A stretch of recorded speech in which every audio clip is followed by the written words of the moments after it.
All right, the first search warrant we're gonna hit today is 100 greenhouses. I'm gonna lead us in. Gonna take it nice and slow on the dirt road. It's been over 5 years since California voters legalized recreational marijuana. One of the aims was to stamp out the illicit market. But these deputies in San Bernardino County find themselves raiding more illegal pot farms than ever before.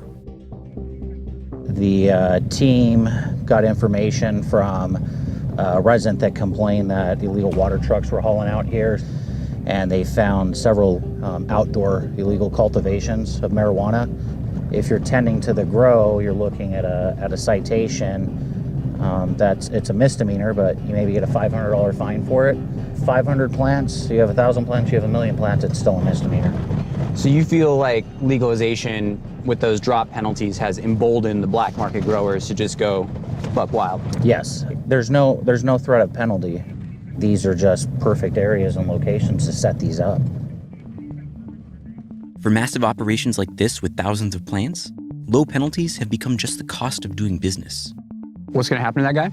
Most likely it's going to be a marijuana citation, and we'll release them. With COVID and stuff, we'd rarely take these people into jail unless it's a violent felony. But this is huge. This is just some of the processed marijuana that they've raided here. It's a big mountain of pot. It's kind of a drop in the bucket. There's sites like this all around us, basically as far as the eye can see, other greenhouses, illegal grow hops. So the sheriffs could be raiding properties like this all day, every day, and still not get rid of all of them, just in this one corner of the county. The harm is that these growers can use toxic chemicals and pesticides, hijack water, and destroy the environment. The sheriff's department says organized crime has taken advantage. This county has seen seizures of illicit weed skyrocket over the last 5 years, and other areas across the state report similar problems.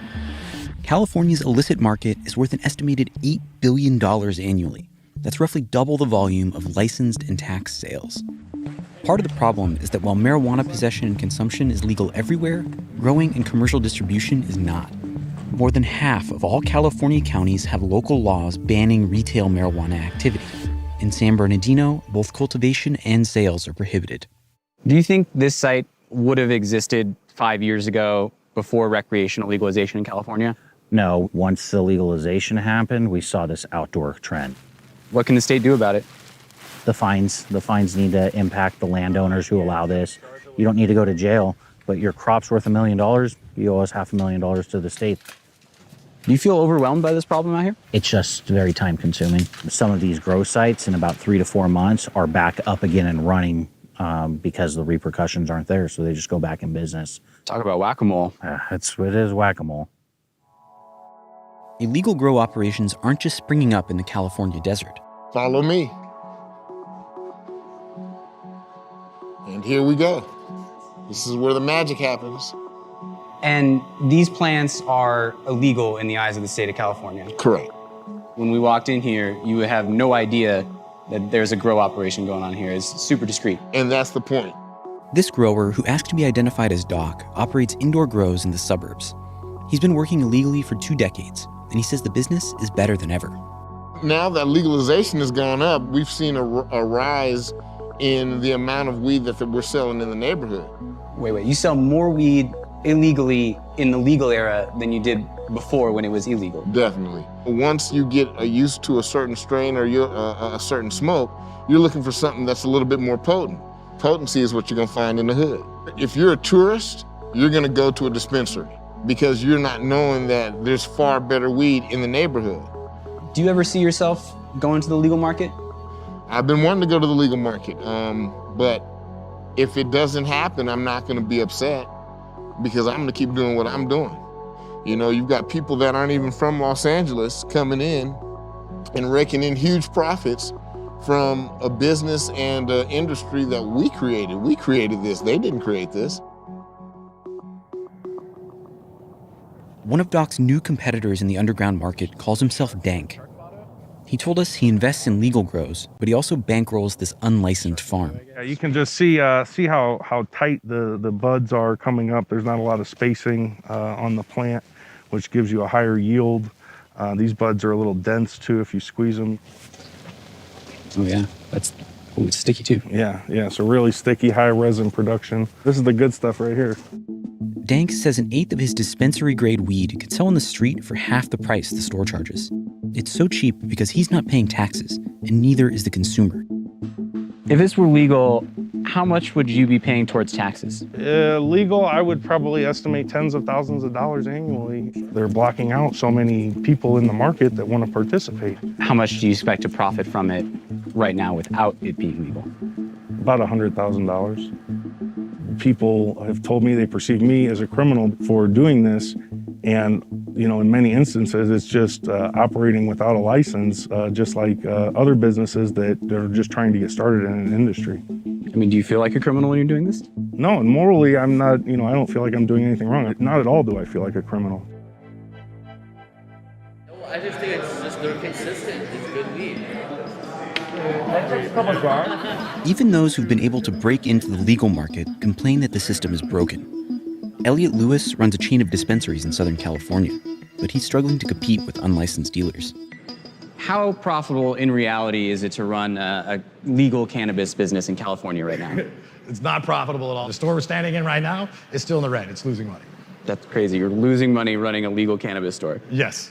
The only way we're able to survive is we're running a really, really low corporate overhead, and we have a few stores that are profitable, right? Some make a tiny bit, some make a little bit more, but when you're in expansion mode, it's not really anything that's significant. With all the taxes and the regulations, it's very, very hard to squeeze out any profit, and there's really no large amounts of money to be made in the industry right now. Lewis claims some of his licensed competitors are diverting millions of pounds of product to the illegal market, allowing businesses to dodge taxes and luring more customers away from his cash registers. He blames California's Department of Cannabis Control for the problem, and late last year, he sued the state for failing to take action. We're taking you to court, we're getting a fucking injunction. It's Catalyst with the industry on our back against the state of California. The idea of the lawsuit is to embarrass the shit out of them, right? So their program is an abject failure, and they want to put their head in the sand and not admit it. Attorneys for the state call the lawsuit uncertain, ambiguous, and unintelligible. The case is still playing out in court. Do you want a new voice? VoiceMod lets you change your voice in any... But Lewis isn't alone in his complaints. Last month, a group of marijuana business owners sent a letter to Governor Gavin Newsom warning that the industry is collapsing under high taxes and competition from the illicit market. In a statement to Vice News, the governor's office acknowledged that the current system is not perfect and said, quote, "The cannabis tax structure is presenting unintended but real challenges for components of our legal market." Some parts of California are trying to bring people who were once outlaw growers into the legal marketplace. Ryan Brown served 5 years in state prison for a case that involved marijuana charges. He qualified for a social equity program that moves people affected by the drug war to the front of the line for marijuana business licenses. In my mind, I'm a felon. I've been to prison. Not in 100 years would I thought that I would be able to own a dispensary or have anything to do with legalized marijuana. Not for 100 years. But the system is not working as intended. Of the 205 verified social equity applicants in Los Angeles qualified to run retail shops, only 38 have actually managed to obtain temporary licenses to operate.